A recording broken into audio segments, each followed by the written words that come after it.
Travel and lifestyle writer Deborah Stone is back on Big Blend Radio to talk about her hiking adventures in Yellowstone National Park and Grand-Tetons National Park. And, you know, we're talking about some of the very first national parks. Yellowstone is iconic. I mean, a lot of people think about, like, you know, friends from overseas, they always think Yellowstone is one of the first things. It's amazing, you know, there. when they think about America. So. That's as close in this country that I've been, okay, because I haven't been everywhere, but to Africa and wildlife viewing is that part. Yellowstone? Mm-hmm. Well, I'm excited to hear all about it, and the Grand-Tetons, too. I mean, that's just got to be mind-blowing. I've been looking at Debbie's photos, and I'm just like, dude, why didn't you take me? I would have gone with you. Debbie is a regular Big Blend expert contributor. You can read her articles in Parks and Travel magazine. Just go to nationalparktraveling.com. And in Big Blend Radio and TV magazine, all over there, just go to blendradioandtv.com and check out the expert departments. But Debbie, welcome back. How are you? Oh, I'm very well. Thanks for having me on, ladies. And we're going to be talking about, two very, very iconic national parks. Yellowstone, of course, being the first that was established, and it is going strong. I looked at visitor figures. Last year they had, I think it was almost 4.3 million visitors in last year, and unbelievable. Established way back in 1872, and is actually, though, not the largest national park land-wise. Some people think it is, but it is actually only the 8th largest. The biggies are in Alaska mostly, and then Yellowstone comes. But historically, it's quite interesting and quite unique because of the fact it was the first, and it is got about 2.2 million acres, and it's primarily in Wyoming for folks that need to locate it, but there are small parts of it in Montana and in Idaho. It really is a national treasure. I encourage everybody to make a trip to Yellowstone once in their life. It is, I think, one of the most special outdoor adventure, geological, nature, playgrounds, wildlife spotting, everything. And then, of course, it is the geothermal capital, so to speak, with more geysers and hot springs than anywhere else on the earth. It's amazing. I was looking at your photos, and of course, we've watched all like Ken Burns and everything, and you're just like, we've got to go there. I know Nancy's been there many years ago before, moving to Africa and going, okay, I'm going to go see buffalo instead of bison. I don't know, water buffalo or African buffalo, but the creek buffalo. Let me get that correct. Yes. Excuse me before all the environmentalists come after me. Can I just say there's a big difference in temperament? and can I say, there's the bison and buffalo thing, and it depends if you're Native American or not. So everyone's got their thing. Right. But I wanted to ask you: is this the first time you've been to Yellowstone, or have you been there before? I was there before a number of years ago with kids when they were smaller, and we wanted to go back. We wanted to revisit it without kids, of course, because it does, even though it's a wonderful place for kids, and I love the fact that they have those junior ranger programs at all the national parks, which is a great way for kids to really get involved and also interact with the park rangers as well. But we wanted to revisit it, and which we had been thinking about for a number of years, my husband and I, and thought, let's do a road trip. And so the way we entered into Yellowstone was through one of the gateways through cody-wyoming, which is really Buffalo Bill town, so to speak, and I do need to put a plug in for that because it has one of the most amazing series of museums in the Buffalo Bill Center of the West, with like 5 different museums and fabulous town to kind of start your journey. And then it's about 50 whatever miles from Cody right into Yellowstone, so you're entering into the east entrance. So when you started your journey, because I also know you went to Grand-Teton, did you start in Cody, then go through Yellowstone, and then there's that road that connects the two, which is the John Rockefeller Jr. Parkway, which I've been researching lately, and I just didn't know about it, and and it's a national park unit, but they did it because he did so much for national parks. In Wyoming, Idaho, Alaska as well. Apparently, he did a lot, financially for parks, and was a really good steward. I had no idea. I think of the Rockefellers, and I just think money, but there's a lot more that comes with that, apparently. So he has his own parkway. Absolutely, and that's that's the way. If you're coming from Yellowstone, you would take that parkway, which I think is about 80, the full 82-mile parkway between West Thumb in Yellowstone and the south entrance of Grand-Teton National Park.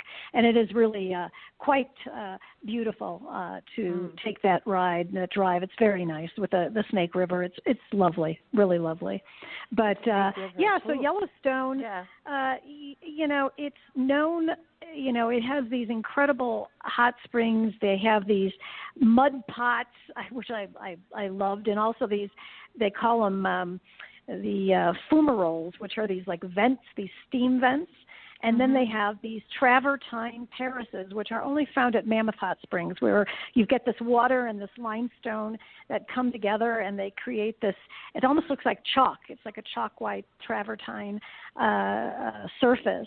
So you've got the fumaroles vents, you've got the travertine terraces, you've got the mud pots, you've got the hot springs, and then you've got those wonderful geysers, which everybody, knows Yellowstone for. Of course, the most famous being Old Faithful, and I think it's famous because it's very consistent and actually goes off at very predictable time. So everybody gathers and waits and into anticipation to watch Old Faithful go off, and sometimes Old Faithful is huge with like 8,000 gallons of water spewing out, and then other times it's about 3,000 or something. So it just depends, and you're there for the show, and it is quite the show.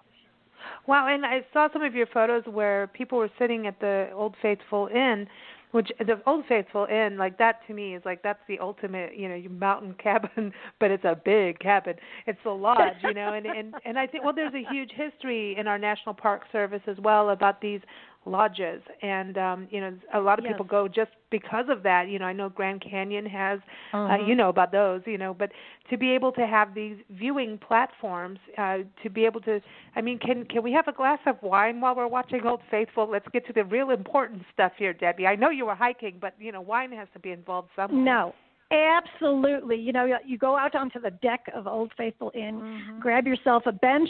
There is a nearby bar right inside. You grab yourself your drink or even your hot chocolate if it's cold, and you grab a seat and sit down and you watch that show, and everybody comes out on the deck, or else they go out to the actual viewing areas right in front of the geyser.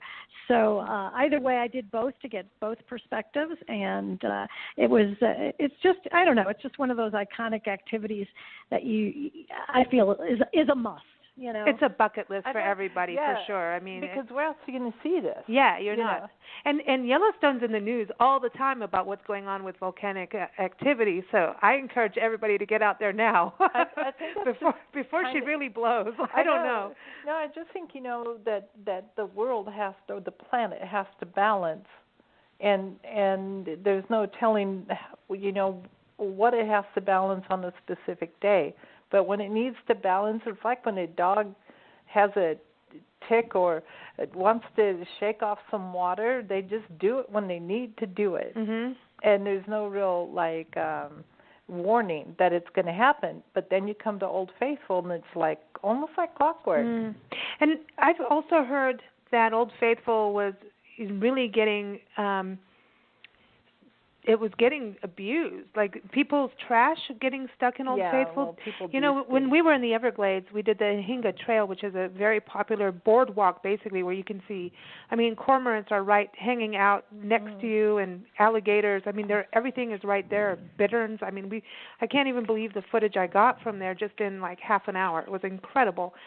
But then we were sitting there watching alligators, and even saw a kid throw his soda can into the water, and the parent didn't say anything. I just wouldn't. I'm like, it's still beautiful. No. I actually posted this on Instagram a while ago, because I photographed it because I thought, wow, look what we're doing. We have these amazing places, but we're destroying them. And I'm not trying to go in a downhill thing, but we're talking about these iconic treasures that we have in this country, and I feel like we have to also, as travelers, we have to watch what we're doing too, so that we can keep them for future generations and for the planet.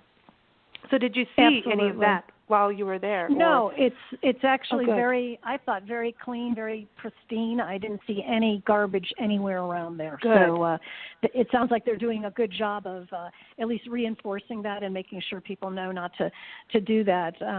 There's a sizable ranger presence, in these areas, which are of course the magnet areas, I would call them, in the park, and they're there for educational reasons, but they're also there to make sure that there's safety, and also to make sure that the place is kept natural, because it is a nature. It's Mother Nature's playground. Of course, and then behind the scenes, the rangers are the ones who will have to go clean up after someone who hasn't, educated themselves or behaved, and somebody does have to go pick up that soda pop. They had to do some massive cleaning thing.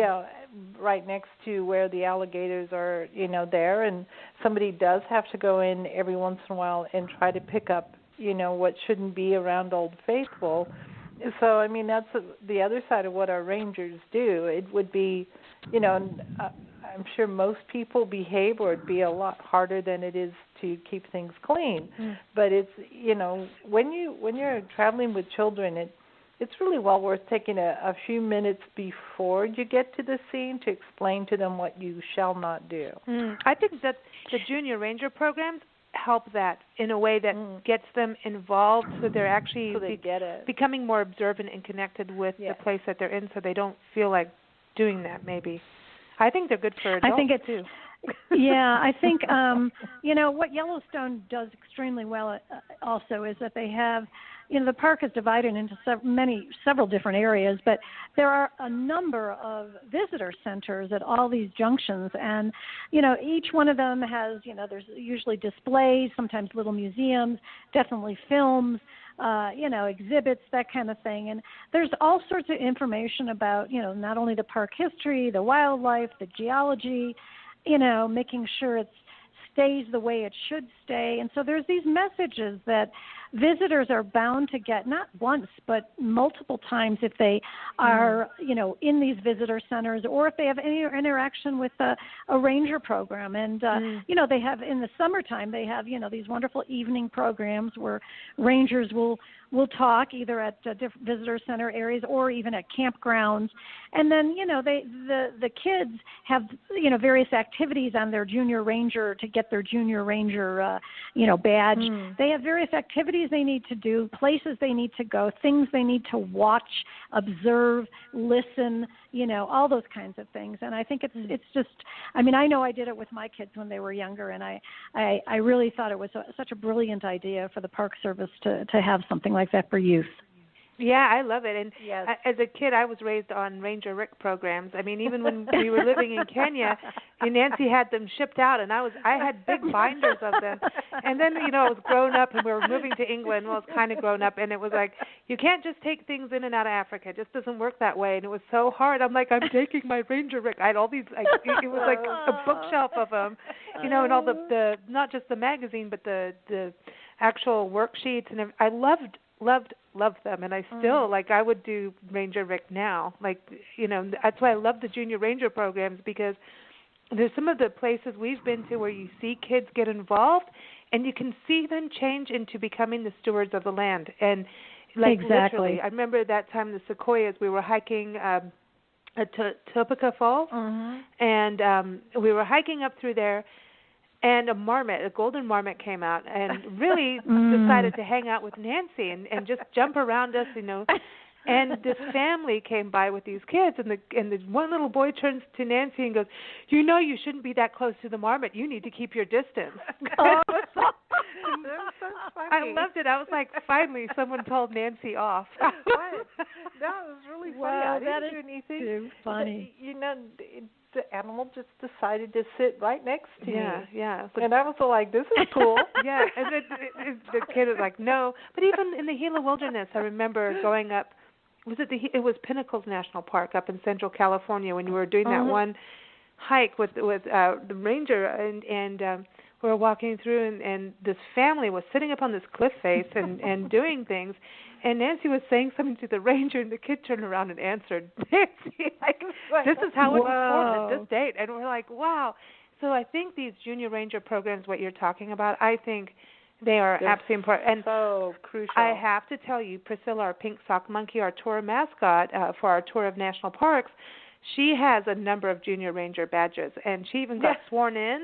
We have video footage of her being sworn in. So our little sock monkey, she does drink a lot of wine, but during the day she's a good junior ranger like she should.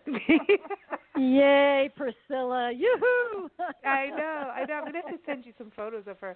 So Yellowstone, how long was this whole trip that you took, and did you drive there or fly in? Because I know you did. We drove. We actually we drove from Santa Fe, and we drove up and spent several days in Breckenridge and Steamboat doing some hiking, which was gorgeous, and then drove up to Cody and spent 2 days in Cody to do the whole Buffalo Bill scene, and then spent 3 nights in Yellowstone. And I would like to make a recommendation for folks. If you go to Yellowstone, don't don't just think you can do it like in one day. Give yourself a couple of days to really check out the park, because as I said, there are so many different areas, and driving distance within the park, it takes a while to get to these different areas. And, so I say, spend at least a minimum of 3 nights in Yellowstone to really feel like you get a sense of the park, and that you feel like you're not in a hurry and you're not depriving yourself of this wonderful, wonderful scenery, And the terrain changes. I mean, looking at your photos, you have like the Grand Canyon of Yosemite, so you have these canyons, you have waterfalls, then you have the thermals and the hot springs and everything. But it seems so rugged, and then all of a sudden you turn around and you've got this pristine lake with lily pads and stuff. I'm like, what? How did it go from that to that? It really changes, depending on where you are. And, I always tell people, just give yourself time, because it's a matter of driving. And also when you're driving, that is also when you are bound to see wildlife. And, also there's a slowdown on the road when somebody sees something, and, people gather and people get their binoculars out or their, cameras out. And so you need to give yourself some time, some space, and just to feel like you're not in a hurry. Talk about wildlife. This park, I think it has the country's largest buffalo herd. I think there's over 4,000. Awesome. And the largest population of one mammal is the elk, which I think it has, from what I looked at my statistics, over 15,000 in the park. And then there, of course, are moose and wolves and there's everything. And of course, that's my bear. thing. Yeah. I want to go for moose. I have a thing about moose, and I've never seen one in the wild. And I have, I believe I am a moose, even though I've been told in Africa that I'm a parrot. We know you're a fire monkey. Nancy's a bull, so she'll do well in Yosemite. Oh gosh! I just have to say, in Yellowstone, this is the first and only place that I have been chased by a moose. And all I was doing, I didn't see. Where's the kid with the Junior Ranger book telling you what to do? I was walking. On one of their paths through a little bit of a forest area, and I came across a family of moose. I saw the mother and a couple babies, and then in a distance a few other moose, and I was like, cool. So I'm photographing, and then I heard the snap of a twig behind me. Uh-oh. And, and I thought it was just people, because it's, people around. And when I turned, here was this male moose that just decided, a bull moose. And I don't know what made me run other than the look in his eye. They've got those eyes. And I started running, and he ran after me, and it was so funny. No, I mean, I didn't approach him. He approached me. But apparently animals have no problem with that. So the moose was chasing me, and then we were coming to, where the highway and the cars and everything. And I'm like, are you going to run out across the street, or are you going to stop? And what was interesting to me is I kept running, and he stopped. Like, you're dumb. But it was a very interesting thing because, there's when you're out in the wilderness and with animals, even within a park, even when there's people there, the wildlife is still wildlife, and you have to be aware. And it was a good lesson for me. It really was because at least I heard the crack of the twig. Yeah, I don't know what would have happened if I didn't hear it. But it was interesting. Yeah, they're protective. I mean, that bull moose. I mean, it's you're infringing on their space. Not the other way around. You know what I mean? And it's their territory, their land, and especially. I mean, I've had encounters with the female, the mother moose, with her calf. And they are very, very protective, and they are not happy campers when you're around them. And it's scary because moose can do damage. They'll charge. They will charge. They are huge. They can. People don't understand. Just like with the buffalo, I mean, these animals are big and they can do damage. And so put away those ridiculous selfie sticks and keep the distance. Keep the distance, and if you're out and about and you're hiking, I mean, the park has signs everywhere and educating. Walk with people. Try not to be by yourself. Make noise. If you want, get your bear bells. Although the bear bells, we always joke because those are dinner bells to the bear. Right, they know. Cool. Yeah. Well, Nancy, she has a big stick. And she does. She's like Teddy Roosevelt. And so no, she does. She walks with this big stick. It's a friend carved it for me many years ago, and she that's her thing. And so she taps the ground. Because animals do know vibration. All of them do. Yes, and we do it especially for snakes out here in the Southwest. And it's right now as we're talking with you, it's rattlesnake baby season, time, and so like right now, even when we hike normally 4:30 in the morning, we're like, okay, maybe we'll wait till daylight because like really, you can't see. We don't want to play with the babies. We don't. That's no. But, right. And I was being very, very quiet. I really did sneak up on the moose to take the photo, but I wasn't that close. I was using telephoto lenses and such, but I like when they say walk and have the bell and make noise, that's not what I do. We want to be quiet. Yeah, we want to be quiet and get as close as possible for a good photo. But then you must heed the rules and be observant. And I think that's the thing. The selfie thing. I'm so glad you brought it up. It's like the litter ridiculous thing. I think take your selfie at the sign of the park. There's some certain like things, but I mean, people falling into the Grand Canyon over it, and so there's a limit, and there's a limit of how many selfies we want to see. Just saying. Can I just say I don't want to see more than one of one person? No, I know that's enough now. But talking of hiking in Yellowstone, do you have any trails that you could recommend? Tell us about that, because to me that's the ultimate. There's scenic drives and everything, but it's about getting outside on foot. And I would say the wonderful hikes that we did really were around areas, for example, to see thermal areas like near Old Faithful. There's a huge area where you walk around and you see all that thermal activity, or Mammoth Hot Springs where there's an established trail where you can walk safely around these wonderful features.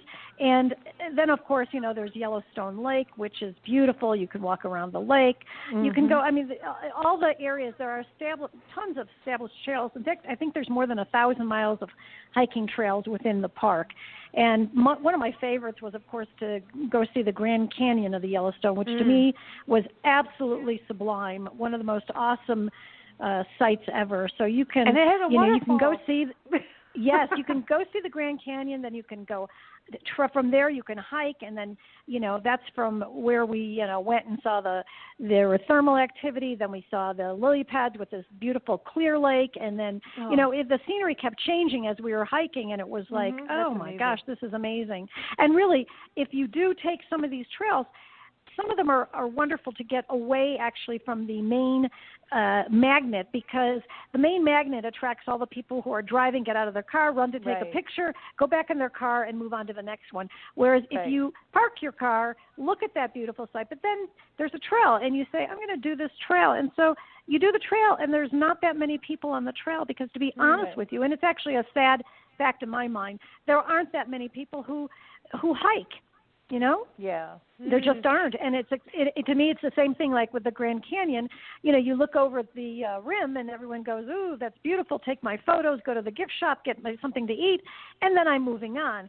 But if you stop and you start to walk down into the canyon and you look at it and you see, you know, the layers of the strata, the canyon, the same thing with any place, taking the time, get away a little bit from the major areas. Use the major areas as your starting point. Right. Absolutely. So you get an idea, and I have to do a plug for our 1 hour walking group on Facebook, because that's the whole reason is to get people out. You know, we're interviewing some researchers and scientists about the importance of nature and the amount of screen time. I've been lately reading their research, which I didn't know I could read science, but thank you. They did it in a way that I could read it. And they were talking about the amount of screen time that we have, the amount of how the majority of our life is really spent indoors. And I was reading this, and I was almost in tears. I mean, it was like, well, aren't we just slowly killing ourselves? You know, and when we go into parks, you're right. People go in on the main loops. They'll go see the main attraction, the bucket list things. Great. Yes, do it. Go see Old Faithful, like you're talking about. And a lot of times, sometimes people can't hike. But honestly, if you can move your feet, and you don't have to go fast. You got to just be aware, have water, have shoes on. And I say that because I know some people who think they can just start hiking in stupid shoes. You need to have good, boots and whatever. High heels and sandals are out. No, none of that. Don't do it. But when you get out, I mean, it's a whole world, and you start to understand, like, it's really humbling, but invigorating and exciting. You appreciate life so much more. You appreciate being on the planet so much more. I agree with you. And I do want to let people know that, there are some people that don't feel real confident doing hikes. My suggestion is go with the ranger on these wonderful hikes, because not only will you be in the company of others, so you won't feel, maybe you're not confident going by yourself.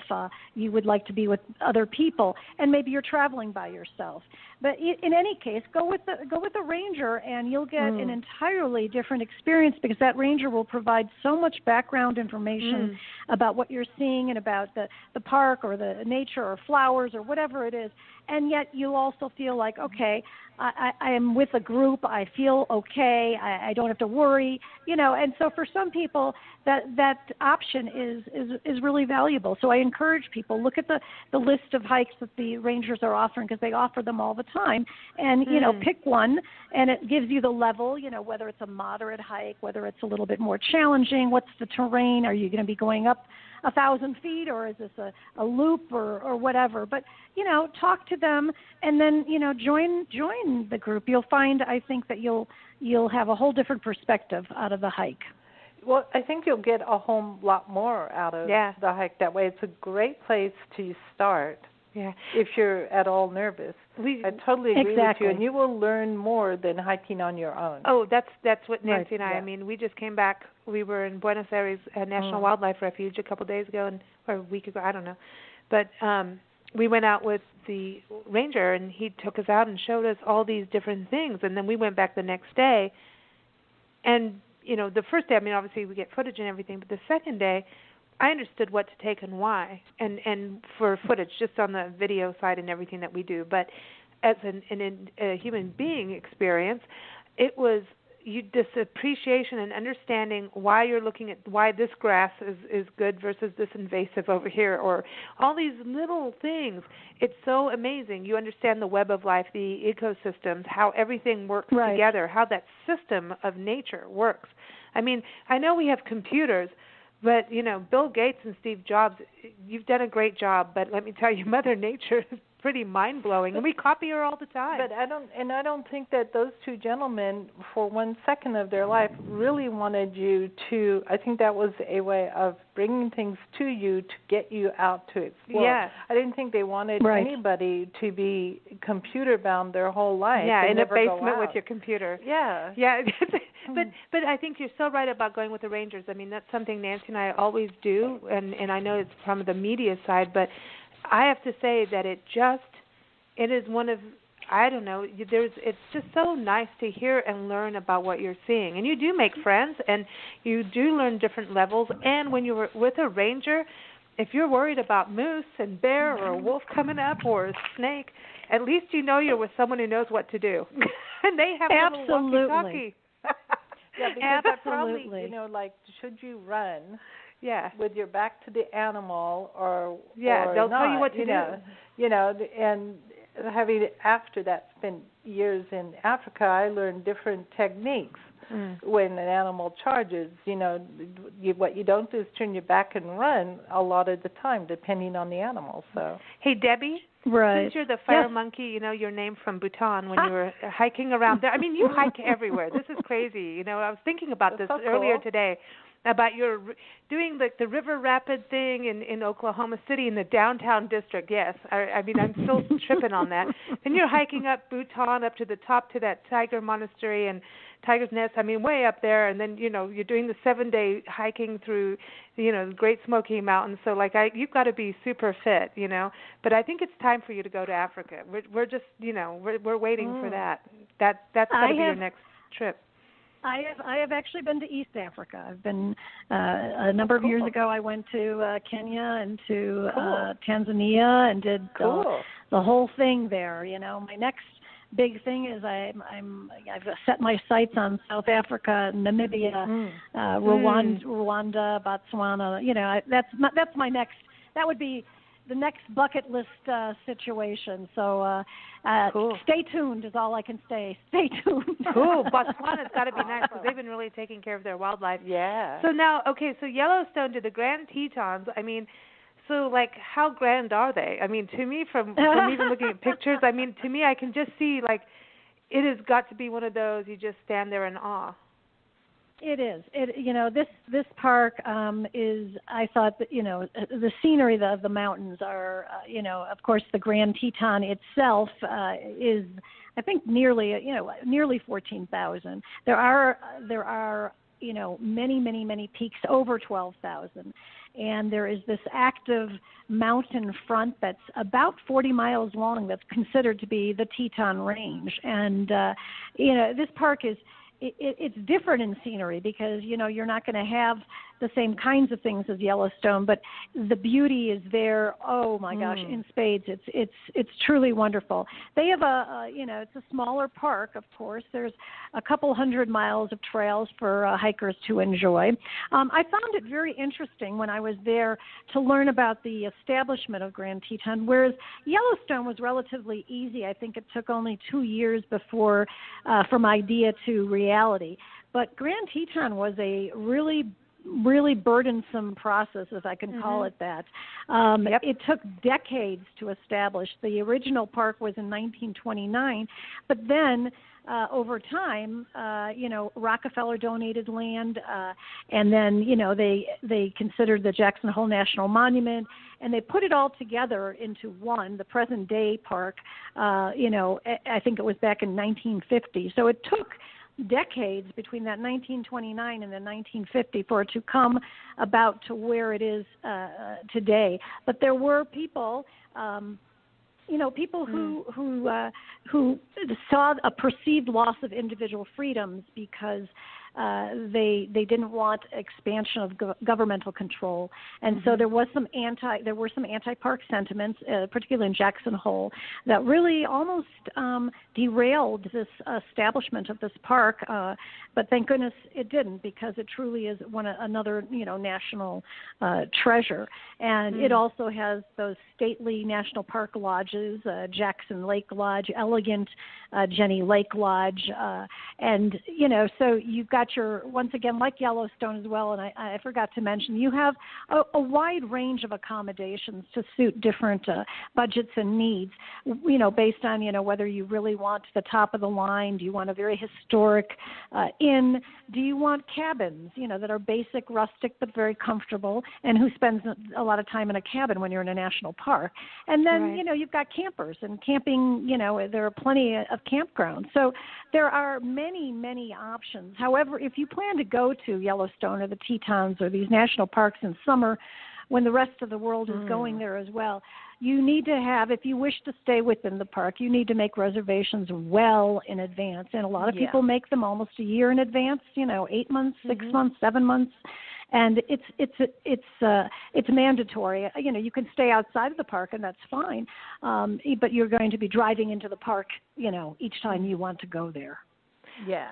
It is amazing what you can do. I mean, and you do need to look in advance, especially these bigger ones, the national parks themselves.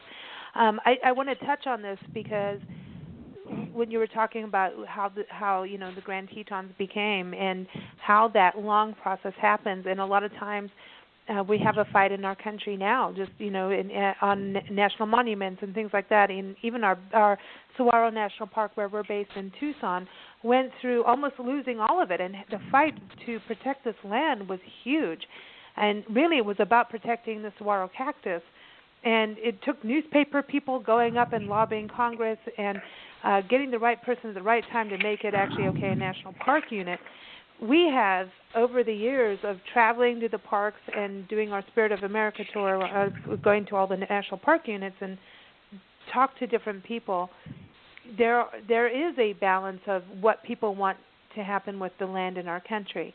And there are the faction of people who go, no, we don't want governmental control, federal government control over it, which, like you were talking about, there's places like Nevada and certain people in certain places that don't see it being, what should happen. However, it is as protected as it can get, as best as it can be. These places will end up even Joshua Tree right now is being mined, and Mojave National Preserve, these areas they're threatened all the time for things. And we've had people talk to us on shows like, oh, it's better, people didn't used to go there as much until it became a national park unit like Joshua Tree. I'd use that as an example. And yet that's why, if it wasn't in a national park now and we're still having to fight to protect it, it would get worse. It would get there wouldn't be a park. Sequoia National Park and Kings Canyon is very similar, and also, Kings Canyon also one of the very first parks in Yosemite to be established. Kings Canyon is very similar. It was General Grant and as a national park, and they went through that same thing of different land and having to add on and getting different people. But here's the thing that I find interesting. Some friends of ours, musicians, they were out in Kings Canyon back in the 70s, and they made a home movie of Kings Canyon. And we were on our way for the tour to Kings Canyon. Now we're talking, 2012? And we watched this home movie. I mean, granted, it wasn't high def or anything. But I have to tell you, this is when it really dawned on me how important it is to have this level of protection, especially the wilderness areas. Those places almost looked identical. Mm-hmm. The same fallen trees and things like that. You know what I mean? It was absolutely pristine as it was when they were there that many years ago. And it's not that many years, but so I wonder, if Nancy goes to Yosemite now and she hasn't been there for 40 years, what she would see and how much it would have changed. I mean, there's always change because of climate change and things like that, but sure, I'll be looking for that. You know what I mean? Moose. It's allowing nature to have nature be there, and be pristine. Well, at the end of the day, we can't just take everything and make it into mining and oil and fossil fuels. We just can't keep tearing up everything on the planet without killing ourselves in the process. And we have the science and we have the studies. So, it is up to us to make sure our representatives think about us as opposed to dollars all the time. And what we've seen from national parks and state parks, that they actually bring more money and a better quality of life into the gateway communities and to the people who want to visit them than some of the industries. I mean, at this day and age, I'm sorry, fossil fuels, it's time for solar. And it can be done, and we know that. So it's kind of a, sometimes I feel like there should be something in politics or who runs for office that says, let's look at your stock portfolio, who you're invested in, because is this how you make a decision? But this is why we have national parks. It's the highest form of protection. So we need some form of protection for these areas for the good of everybody. Yeah, and that's, I mean, to me, like what you went through it's pristine. It's how pristine can you get than that? You know, and do you we think need that in your travels in this country, when you're like in the Smoky Mountains and things, isn't that the most pristine place that you can get? Other than, I mean, when you step outside of a park, it's different. Right. Absolutely.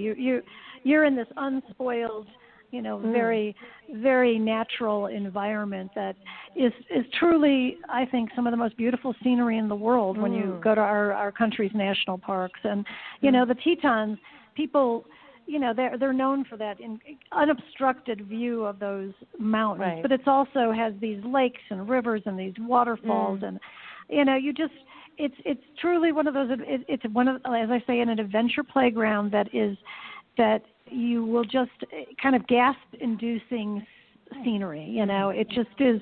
I every time I would sit there and I would want to take all these photos, and then at one point in time I stopped and said, I just don't want to be behind a camera, or I just want to just be. You just have to stop and just enjoy. Yeah, I think that's really important. I mean, that's how you soak it in. That's how you soak it in and just breathe and clean air, right? That's the other part of why we need these areas. And what's neat, too, is like I know that people can go out on boats and they can swim. You have photos of people swimming, and I'm going, is it cold? No, is the water cold? It's cold. How cold is that water? It's cold. Oh, it ain't. It's not bath water. I can tell you that much. Oh man. So you went in summertime. So when in Grand Tetons were you able to get away from the traffic of people? I mean, because there is that balance that has to be had. Yeah. Okay, just like Yellowstone, you take to these trails, and you might, like I said, you might start at a really popular spot, but head off into the woods on these trails, and you'll find a lot fewer people who opt to do something like that. And of course there's some very, very iconic hikes in all of these parks that you'll find people, but you won't find. We never found masses of crowds on the trails. We found many times where we were on the trail where we were really the only people that we saw, or else we would see a handful here and a handful there. So it wasn't, even in the middle of summer, it wasn't packed out. I've been to Yellowstone in winter, and that's a totally different scenario. It's winter in Yellowstone to me is another very, very magical time. And I encourage people, go cross country skiing. Go snowshoeing in the park. It's beautiful. The elk are it's just beautiful. So you don't have to go in the middle of the hot season or the high times. People like the shoulder season for either of those parks when the kids have gone back to school, and fall is one of those gorgeous times, or late spring.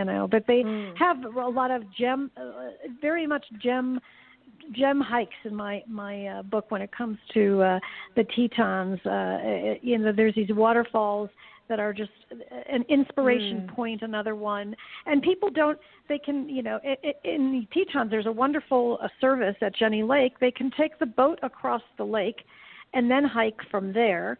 Nice. Instead of going around, they want a shorter hike.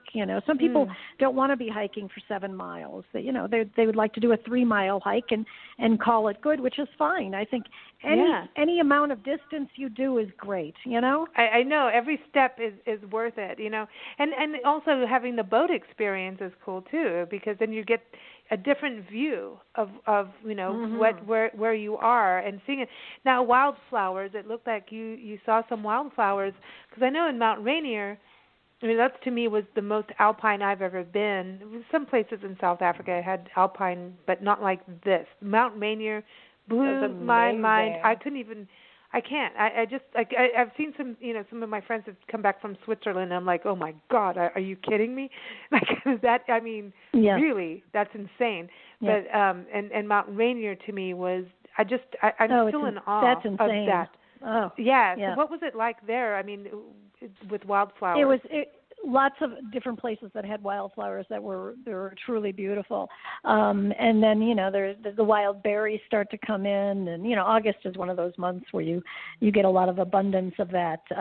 I did want to point out about the Tetons. There is a really interesting historical district there called Menor's Ferry that we went to, and there, you can visit a historic or look at a historic homestead and a ferry that's on the Snake River, and then they have this very historic chapel of the Transfiguration that's there as well, that is actually still used today for services, from what I understand. Wow. A very small, very humble chapel. But there's a sense, like in the Smokies, there's a sense of human inhabitants, pioneer inhabitants, and which I think it adds to that experience. I know it did in the Smokies, and it did here in the Tetons as well. That's the thing. You will always find history in a nature park, and you'll always find nature in a history park. Absolutely. From what we always find that balance. And, that's the other thing about, I know when, we were talking about the formation of these parks, people go, and then there's people who don't want tourism who go, At the end of the day, the park system, I think, the National Park Service does a good job of bringing everything together so you have a complete picture. Mm-hmm. You were talking in the beginning about going to these visitor centers. I think everyone needs to do the visitor centers first. They really should if it's possible. Sometimes you have to hike to the visitor center depending on what park. But to be able to go in and get that information and learn about it before you just go there sometimes. Well, you're way more aware of what's out there and and you can identify, I saw that in the visitor center. Look, there's that bird. Yeah. And it means something. Yeah. More than just a bird. And you think about these people that live down in places like that. I mean, think about the snow they get, and you're going to live in a little cabin. Cool. It's like the Donner Party kind of style, man. So, what was the highlight of this trip? What was your like? Wow, this really made the bucket list of like a check off. Like I know definitely these are definite bucket list places for many of us in the world. But what was it that for you was like the ultimate thing?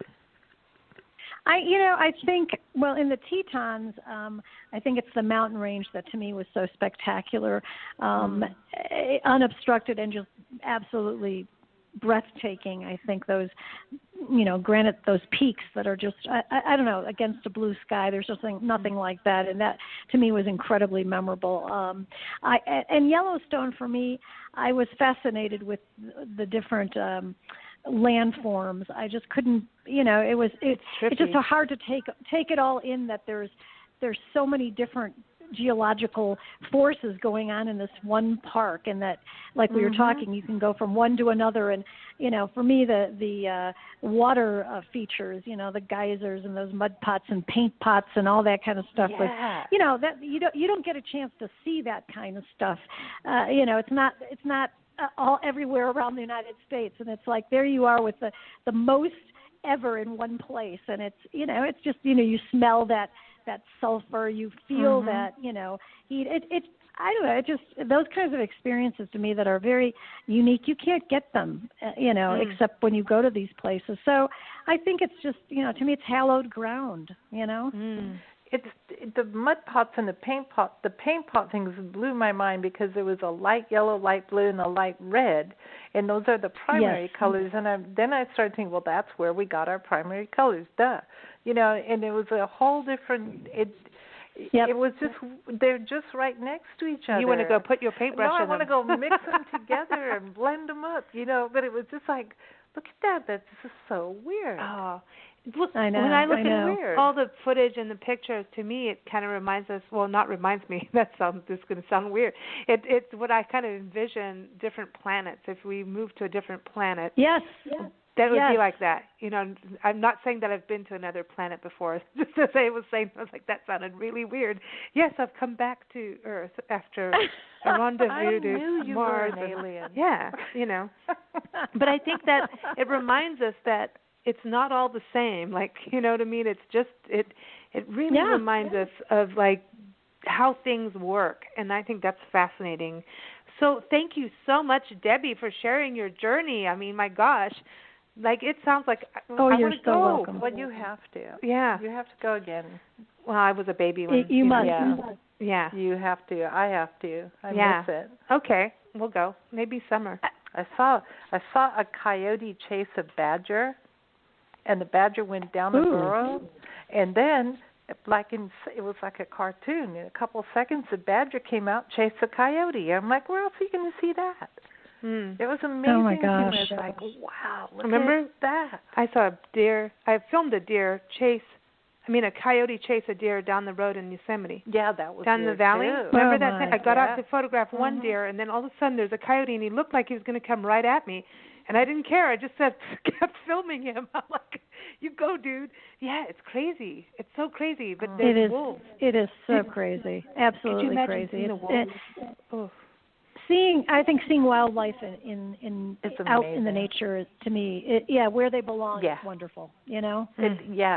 You can't beat that anywhere else. I mean, you just whenever you get out there and you watch animals do their thing, it's so just so cool. Interesting. I love the bugs. I want from the little teeny things all the way to the big things. You know, you gotta they're all cool.